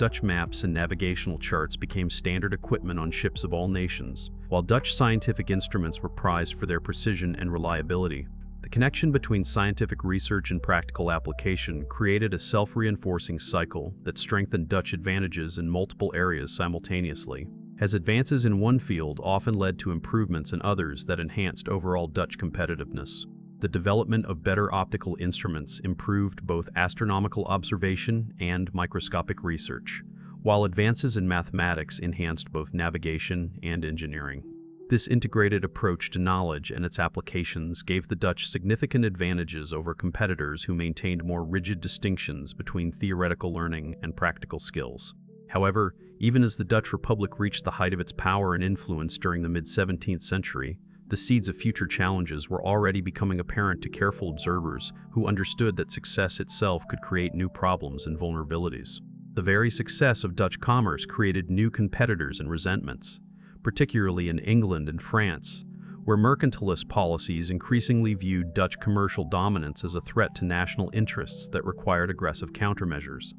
The growing awareness that international trade was not necessarily a mutually beneficial activity, but could be a zero-sum competition where one nation's gain came at another's expense, created an increasingly hostile international environment for Dutch merchants and diplomats. The gradual shift in European balance of power, with the rise of Louis XIV's France as the dominant continental power, created new strategic challenges that would test the Republic's ability to maintain its independence and prosperity in an increasingly dangerous world. Louis's ambitions extended far beyond traditional French territorial claims to include a comprehensive reorganization of European political and economic relationships that would place France at the center of a continental system designed to serve French interests. This vision of European unity under French leadership posed a fundamental threat to Dutch independence and commercial freedom that could not be addressed through traditional diplomatic methods or commercial competition alone. The costs of maintaining global commercial networks and defending them against increasingly powerful competitors began to strain even the Republic's impressive financial resources, while the decentralized political system that had been a source of strength during the independence struggle sometimes hindered the quick decision-making required for effective responses to rapidly changing international situations. The need to maintain naval forces in multiple theaters simultaneously, from the North Sea to the Indian Ocean, created logistical challenges that pushed Dutch organizational capabilities to their limits, while the increasing sophistication of potential enemies required constant investment in new technologies and training programs that consumed resources that might otherwise have been devoted to commercial expansion. The disaster year of 1672, when French armies invaded the Republic while English fleets attacked Dutch shipping, revealed the vulnerability of a small nation surrounded by larger and increasingly hostile neighbors, even when that nation possessed superior financial resources and military technology. The coordinated attack by France and England, supported by the bishops of Cologne and Munster, represented the kind of comprehensive threat that the Dutch political system was not well designed to address, as the federal structure that worked well for managing routine affairs proved cumbersome when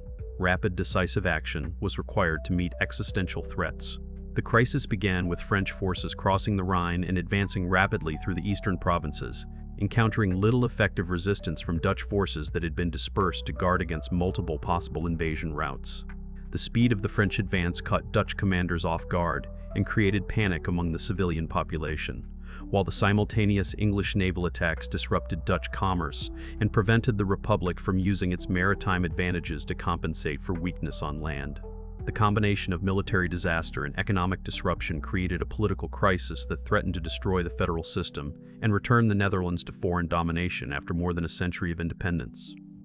The crisis of 1672 tested every aspect of Dutch society and governance, as French forces advanced deep into the heart of the Republic, while popular anger at the perceived failures of the ruling merchant oligarchy led to political upheaval and the restoration of the House of Orange too. The lynching of Johan de Witt and his brother Cornelis by an angry mob in The Hague demonstrated the fragility of civilian government when faced with military disaster, while also revealing the extent to which ordinary Dutch citizens identified the House of Orange with national survival and independence. The restoration of William III to his ancestral position as stadtholder provided the Republic with the unified leadership needed to organize effective resistance, while also marking the beginning of a new phase in Dutch political development. William III of Orange, great-grandson of William the Silent, emerged as the leader of Dutch resistance and gradually organized the successful defense that preserved the Republic's independence and territorial integrity. William's leadership combined the military skills and political vision that had characterized his great-grandfather with a sophisticated understanding of European power politics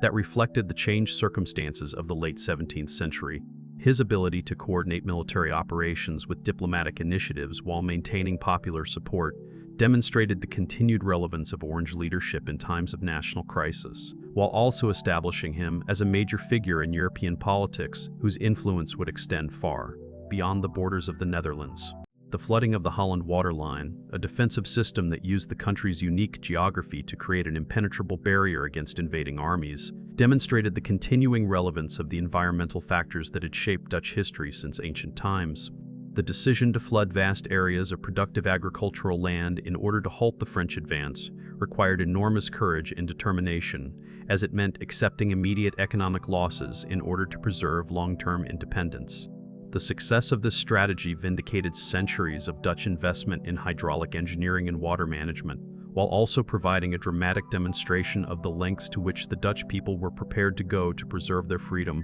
The successful defense against the French invasion marked a turning point in European history, establishing William of Orange as one of the continent's leading political figures, and setting the stage for his later role in the Glorious Revolution that would transform English politics and create the foundation for the eventual alliance between England and the Netherlands. The Republic's survival during this critical period demonstrated the resilience of Dutch institutions and the continued effectiveness of the political and military systems developed during the independence struggle, while also revealing the need for adaptation to changing international circumstances that would require new strategies and new alliances. The period following the crisis of 1672 witnessed a gradual transformation of the Dutch Republic's role in European affairs, as the country's leaders recognized that maintaining independence and prosperity would require new strategies and alliances in an increasingly competitive international environment. The traditional policy of balancing between major powers while maintaining neutrality in their conflicts was no longer sufficient to protect Dutch interests, as the scale and intensity of European conflicts had increased to levels that made neutrality both difficult to maintain and potentially counterproductive. The development of closer ties with England, despite the recent conflicts between the two nations, reflected a pragmatic recognition that shared interests in limiting French power outweighed traditional commercial rivalries. The development of closer ties with England, culminating in William of Orange's accession to the English throne in 1688, created new opportunities for Dutch influence, while also presenting challenges to traditional patterns of governance and commerce that had served the Republic well during its period of greatest independence and prosperity. The Glorious Revolution that brought William and Mary to the English throne represented a triumph for Protestant and parliamentary principles that were consistent with Dutch political traditions, while also creating a personal union between England and the Netherlands that would have far-reaching consequences for both nations. William's dual role as stadtholder of the Netherlands and King of England created opportunities for coordinating Anglo-Dutch policy against common enemies, particularly France, while also raising questions about whether Dutch interests might be subordinated to English priorities in this new relationship. The challenge of managing these dual loyalties would test William's political skills and diplomatic abilities, while also forcing both nations to reconsider traditional assumptions about sovereignty and national interest in an era of increasing international interdependence. The War of the League of Augsburg from 1688 to 1697 and the subsequent War of Spanish Succession from 1701 to 1714 placed enormous strains on Dutch resources and marked the beginning of a gradual decline in the Republic's relative power and influence. These prolonged conflicts required the Netherlands to maintain large armies and naval forces for extended periods, while also contributing to the financial support of Allied forces operating in multiple theaters of war. The cost of these military commitments consumed resources that might otherwise have been devoted to commercial expansion or domestic development, while the disruption of trade routes and the destruction of productive capacity in war zones reduced the economic benefits that had traditionally funded Dutch military efforts. While the Netherlands remained prosperous and continued to play an important role in European affairs, the emergence of England as a major naval and commercial power and the consolidation of French territorial dominance on the European continent created a new international system in which smaller powers like the Dutch Republic found it increasingly difficult to maintain their independence of action. The bipolar nature of European politics during this period, with France on one side and a coalition of maritime and Germanic powers on the other, left little room for the kind of flexible diplomacy that had previously allowed the Netherlands to maximize its influence despite its small size. The financial costs of these prolonged conflicts, combined with increasing competition in global markets from English and French merchants backed by their respective governments, began to erode the commercial advantages that had been the foundation of Dutch prosperity during the Golden Age. The gradual shift of trade routes, particularly the development of direct trading relationships between European powers and their overseas colonies, reduced the Netherlands' role as an intermediary in international commerce. The development of new technologies and production methods in other European countries, particularly in England where the early stages of industrialization were beginning to transform manufacturing, reduced Dutch competitive advantages in many traditional areas of commerce and production. The gradual shift from commercial to financial activities reflected Dutch adaptability to changing circumstances, while also marking a fundamental transformation in the nature of Dutch economic power. Amsterdam's role as a financial center became increasingly important as the city's function as a commercial entrepot declined, with Dutch bankers and investors using accumulated capital to finance economic development in other countries, while earning profits from interest and dividends rather than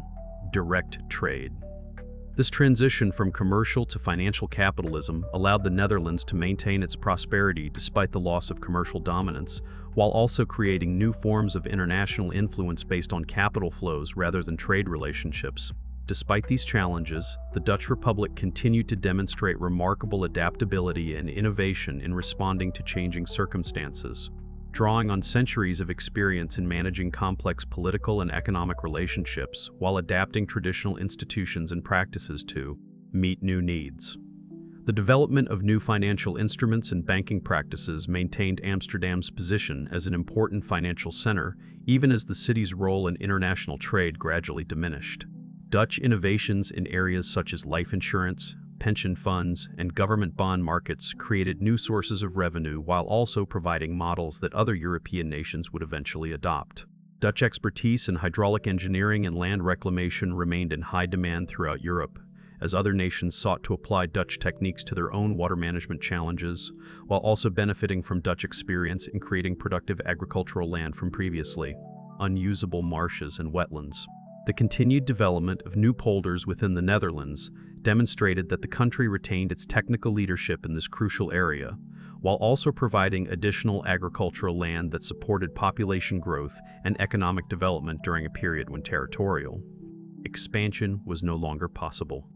The country's tradition of religious tolerance and intellectual freedom continued to attract refugees and scholars from less liberal societies, maintaining the Netherlands' reputation as a haven for free thought and innovative ideas that had been established during the Golden Age. The continued presence of diverse religious and ethnic communities within Dutch society created cultural richness and intellectual vitality that compensated for some of the losses associated with declining commercial dominance, while also providing connections to international networks that facilitated trade and cultural exchange. The 18th century witnessed a gradual transformation of Dutch society and governance, as the Republic adapted to its changing position in the European state system, while also confronting internal challenges that reflected broader changes in European political culture and economic organization. The decline of the merchant oligarchy's political dominance and the gradual democratization of local government reflected growing demands for political participation from social groups that had previously been excluded from power, while also responding to Enlightenment ideas about popular sovereignty and individual rights that were spreading throughout Europe. The continued importance of trade and commerce ensured that the Netherlands remained more open to international influences than many of its more territorially focused neighbors, while also creating ongoing tensions between traditional commercial elites and emerging social groups whose interests were not always aligned with established patterns of economic and political organization. The development of new industries and the modernization of traditional crafts helped maintain Dutch prosperity, even as the country's role as the dominant commercial power gave way to new patterns of international trade and production that reflected the changing nature of the European and global. The period of French dominance in European affairs during the late 18th and early 19th centuries presented the Dutch Republic with its greatest challenges since the crisis of 1672, as revolutionary and Napoleonic France sought to reorganize the European state system according to French interests and ideological preferences. The French Revolution's emphasis on popular sovereignty, national self-determination, and the rights of man created both opportunities and threats for the Netherlands, as these ideas appealed to many Dutch citizens who favored political reform while also challenging traditional institutions and practices that had provided stability and continuity for centuries. The Batavian Republic, established under French auspices in 1795, represented a fundamental break with traditional Dutch political structures, while also reflecting genuine desires for political reform and modernization that had been building within Dutch society for several decades.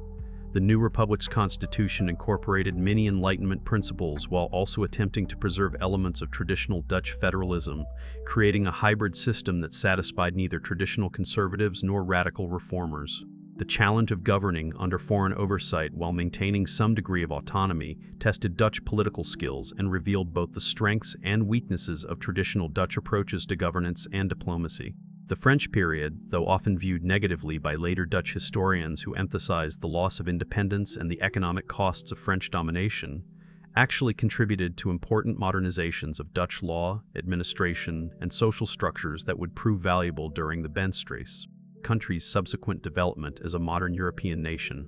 The introduction of the Napoleonic legal code provided a unified system of laws that replaced the complex patchwork of local and provincial regulations that had previously governed Dutch society, while the rationalization of administrative boundaries created more efficient governmental structures that could respond more effectively to the challenges of the modern world. The gradual elimination of traditional privileges and restrictions created opportunities for social mobility and economic development that had previously been limited by guild regulations and hereditary distinctions, while also fostering the development of a more unified national identity that transcended traditional provincial and religious divisions. These changes, though imposed from outside, reflected trends that were already developing within Dutch society and might have occurred eventually through internal reform processes, though probably more slowly and with greater resistance from established interests. The restoration of Dutch independence in 1813, following Napoleon's defeat and the collapse of French hegemony in Europe, provided an opportunity for the Netherlands to rebuild its institutions and redefine its role in the post-Napoleonic European order, while also incorporating lessons learned during the French period about the need for administrative efficiency and legal uniformity. The establishment of the Kingdom of the Netherlands under William I of Orange-Nassau marked a significant departure from the republican traditions that had characterized Dutch governance since the 16th century, while also reflecting the great power's preference for monarchical institutions that could provide stability and continuity in an era of rapid political change. The temporary union with Belgium reflected the great power's desire to create a stronger buffer state against potential French expansion, while also recognizing that the Low Countries shared common interests and complementary economic capabilities that could benefit both regions. The combination of Dutch commercial and financial expertise with Belgian industrial capacity and natural resources created the potential for a powerful and prosperous state that could play an important role in maintaining European stability, while also providing both regions with access to larger markets and greater resources than either could command independently. The Belgian Revolution of 1830 and the subsequent independence of Belgium represented a significant setback for Dutch territorial ambitions, while also forcing the country to confront the challenges of creating a modern nation-state within more limited geographical boundaries. The loss of the southern provinces, with their industrial resources and Catholic population, required fundamental adjustments to Dutch economic and political strategies, while also providing an opportunity to develop a more cohesive national identity based on shared Protestant traditions and commercial values that had deep historical roots in the northern provinces. The revolution revealed the limitations of attempts to create unified states from regions with different religious, cultural, and economic characteristics, while also demonstrating the power of nationalist ideologies to mobilize popular resistance against foreign rule. The Dutch response to the Belgian Revolution, which combined military action with diplomatic negotiation, reflected traditional Dutch approaches to conflict resolution, while also revealing the constraints imposed by great power intervention in the affairs of smaller states. The period from 1830 to 1870 witnessed the gradual transformation of the Netherlands into a modern constitutional monarchy with a parliamentary system of government that balanced traditional monarchical authority with democratic representation and accountability. The constitutional reforms of 1848, introduced under the leadership of Johan Rudolf Thorbecke, established the foundation for modern Dutch democracy while preserving the stability and continuity that had characterized Dutch governance throughout its history. These reforms reflected both international influences, particularly the liberal movements that swept Europe during the mid-19th century, and distinctly Dutch traditions of consultation, compromise, and gradual change that had evolved over centuries of federal governance. Thorbecke's constitutional reforms created a parliamentary system that made the government responsible to the elected legislature rather than to the monarch alone, while also establishing guarantees for individual rights and freedoms that reflected Enlightenment principles in liberal political theory. The new constitution preserved the monarchy as a symbol of national unity and continuity, while limiting royal power to ceremonial and advisory functions, creating a system that combined democratic accountability with institutional stability. The success of these reforms demonstrated the continued vitality of Dutch political traditions, while also showing their capacity for adaptation to changing circumstances and new ideas. The economic development of the Netherlands during the 19th century demonstrated the country's continued ability to adapt to changing international circumstances while building on traditional strengths in commerce, finance, and specialized manufacturing. The construction of major infrastructure projects, including the North Sea Canal that connected Amsterdam directly to the sea, and the railway system that linked Dutch cities to European networks, improved the country's connections to international markets while also facilitating internal economic development and social integration. These projects required significant capital investment and technical expertise, demonstrating that the Netherlands retained the financial resources and engineering capabilities needed to compete in an increasingly industrialized world. The development of new industries such as shipbuilding and food processing maintained Dutch competitiveness in the evolving global economy by applying traditional skills and knowledge to new technologies and market opportunities. Dutch shipyards adapted to the transition from sail to steam power while maintaining their reputation for quality and innovation, while Dutch food processors developed techniques for preserving and packaging agricultural products that allowed them to serve markets throughout Europe and beyond. These industrial developments created new sources of employment and wealth while also maintaining connections to traditional Dutch economic activities and areas of expertise. The discovery and exploitation of natural resources, particularly natural gas in the 20th century, provided new sources of wealth that supported continued prosperity and social development, while also creating new challenges related to resource management and environmental protection.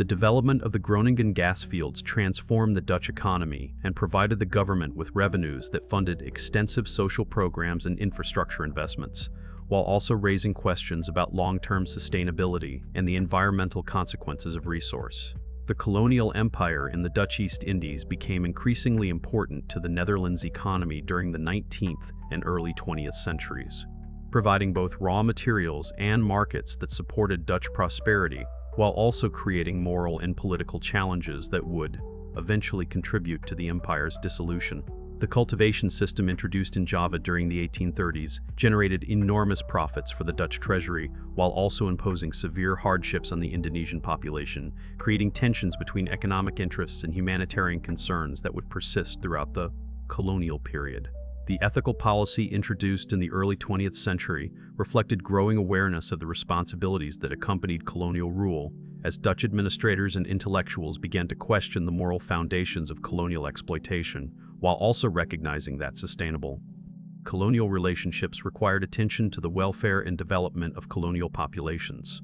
This policy shift represented a significant departure from earlier approaches to colonial administration, while also reflecting broader changes in European attitudes toward imperialism and cultural diversity. The gradual development of Indonesian nationalism created pressures for reform and eventual independence that Dutch policymakers struggled to address effectively, as traditional approaches to colonial governance proved inadequate for managing societies that were developing their own political consciousness and demanding greater autonomy. The challenge of balancing Dutch economic interests with Indonesian aspirations for self-determination would ultimately prove impossible to resolve within the framework of colonial rule, leading to the violent conflicts of the 1940s that ended Dutch control over the archipelago. The two world wars of the 20th century tested Dutch neutrality and forced the country to confront the limitations of small state independence in an era of total war and ideological conflict. The First World War demonstrated that neutrality was still possible for small states that could maintain their independence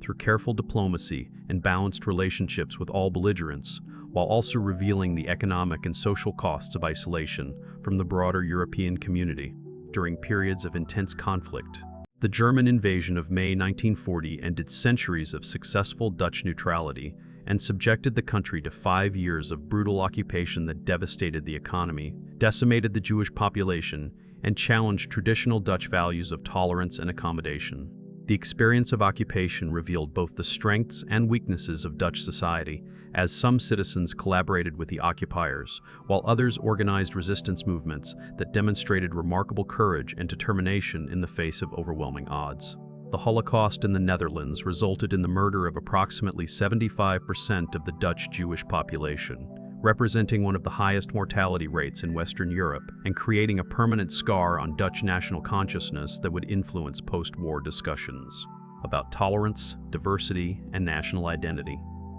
The failure of many Dutch institutions and individuals to protect their Jewish neighbors raised difficult questions about the nature of Dutch tolerance and the extent to which traditional values could survive under extreme pressure. The experience of occupation and resistance created new forms of national solidarity, while also revealing the extent to which Dutch prosperity and security depended on international cooperation and collective defense arrangements. The resistance movements that emerged during the occupation drew on traditional Dutch values of independence and self-determination, while also developing new forms of organization and action that would influence post-war political and social development. The solidarity created by shared suffering and common resistance to foreign domination helped to heal some of the divisions that had characterized Dutch society during the interwar period, while also creating a foundation for post-war reconstruction and renewal.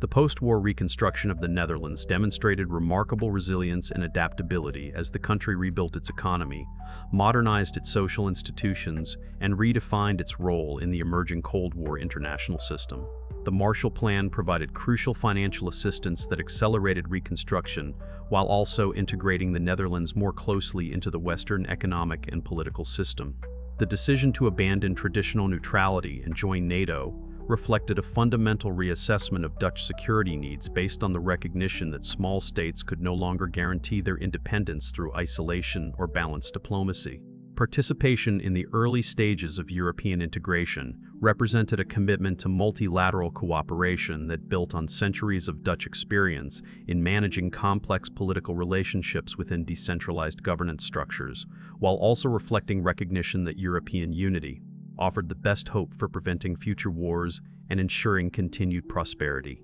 The Netherlands became one of the founding members of the European Coal and Steel Community, and later the European Economic Community, playing a leading role in developing the institutions and policies that would eventually evolve into the European Union.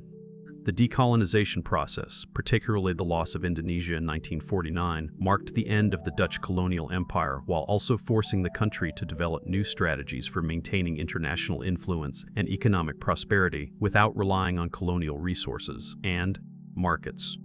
The Indonesian Independence War revealed the impossibility of maintaining colonial control against determined nationalist movements, while also demonstrating the costs of attempting to preserve empire through military force. The eventual Dutch recognition of Indonesian independence represented a pragmatic acceptance of changed circumstances, while also opening the door for new forms of economic and cultural cooperation based on mutual respect rather than political domination.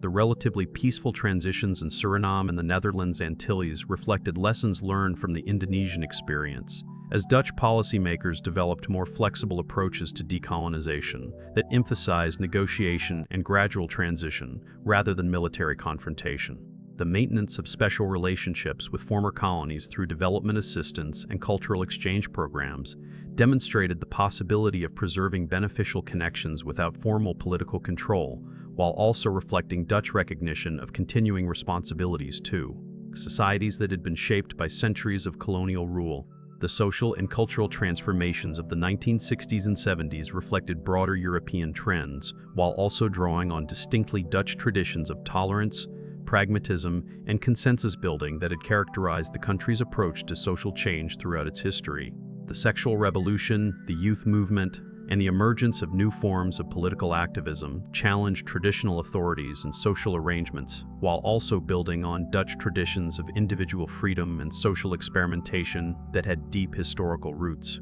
The pillarization system that had organized Dutch society along religious and ideological lines since the late 19th century gradually gave way to more secular and individualistic patterns of social organization, as traditional religious and ideological divisions became less important in determining political loyalties and social relationships. This transformation reflected both generational change and broader processes of secularization and modernization that were affecting all Western societies, while also creating new challenges for political parties and social organizations that had been built around traditional pillar structures.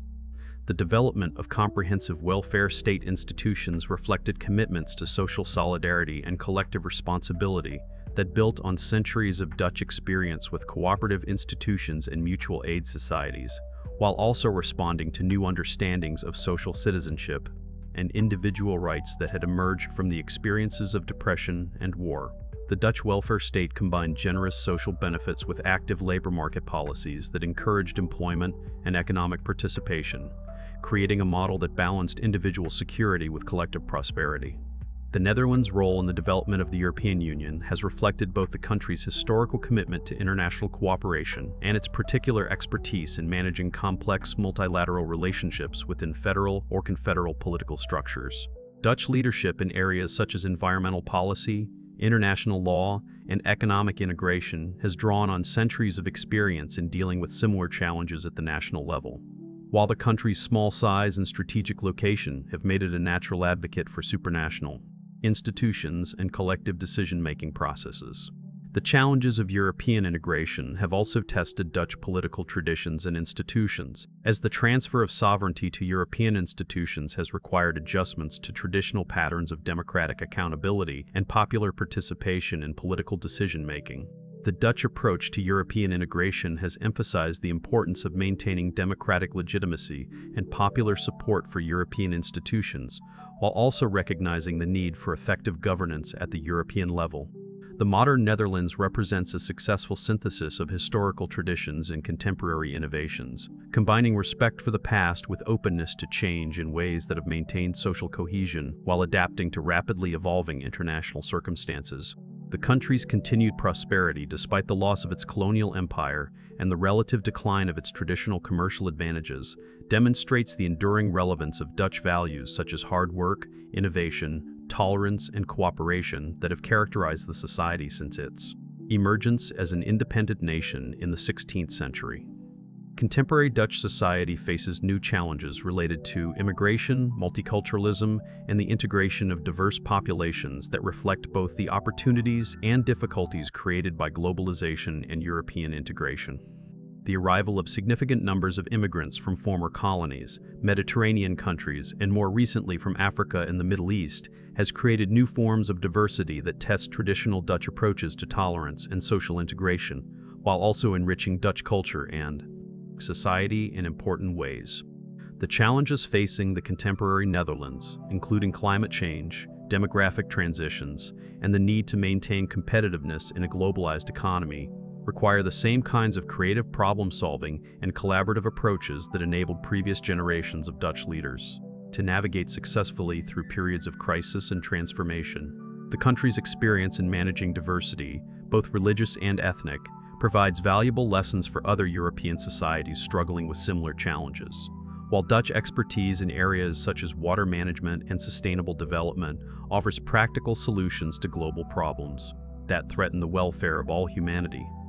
The threat of climate change poses particular challenges for a country where much of the population lives below sea level and depends on sophisticated systems of flood control and water management for basic survival. The Dutch response to climate change has combined technological innovation with international cooperation, developing new approaches to coastal defense and water management, while also advocating for global action to reduce greenhouse gas emissions and limit the extent of climate change. The story of the Netherlands from the Golden Age to the present day illustrates both the possibilities and limitations of small state independence in an interconnected world,